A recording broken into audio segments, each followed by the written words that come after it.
Bismillahirrahmanirrahim. Assalamu alaikum wa rahmatullahi wa barakatuh. Peace be upon you, brothers and sisters. Welcome back to the Muslim Converse channel. The essence of Islamic law is something called Niyya, which literally means intention, as in the intention behind your actions. In this lesson, inshallah, we will look at the meaning of Niyya in Islam as well as its different kinds. We will then conclude with some of the common misconceptions that people have when it comes to Niyya. The Messenger of Allah once said, "And when they stand up for the as-salat, the prayer, they stand with laziness and obscene of men, and they do not remember Allah but little." Chapter 4, verse 142 of the Holy Quran. The pivot which centers the purpose of all of our actions and beliefs in Islam is something called Niyya. Niyya is the intention we have behind any religious act that we do as Muslims. What we would call a good Niyya would be something we do for Allah's sake alone and not for someone or something else. In other words, as the Prophet Muhammad and his al-Bayt have taught us, a good Niyya is a means for qurbatan illa-Allāh. Qurbatan illa-Allāh means to seek closeness to Allah. So when you do an action, your Niyya may be considered good if your sole intention is to be closer to God. If you're performing a religious act for the sake of something or someone other than Allah, then you're in trouble. So it's pretty simple to see that the intentions we have behind the things we do really determines whether or not we've actually sinned or if we've done something that will help our salvation and the salvation of the Muslim Ummah.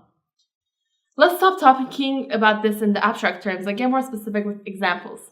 Say that you want to pray your wajib salat in a group. You see members of the Islamic community coming into the room you're praying in. At first, you were alone and praying for God's sake, alone, but you were praying fast. Once people came in, you started praying more slowly, maybe shedding a few tears in order to get people to think you're all religious and pious.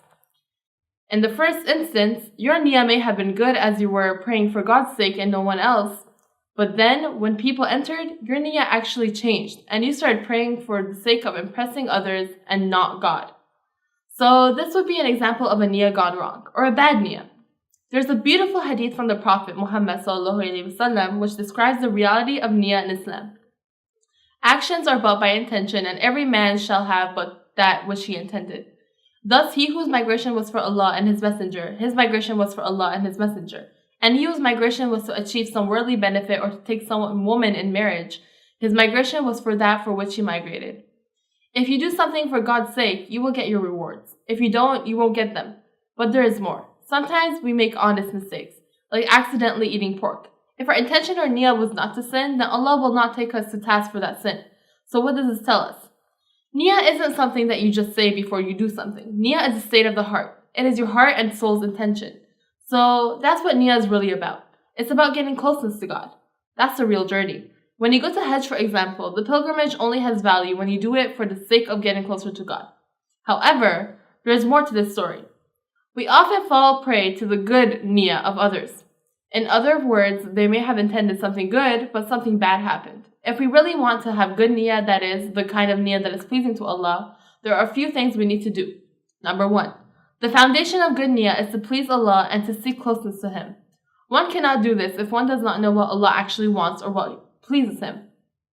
So the first step is to have sufficient knowledge and understanding of Islam.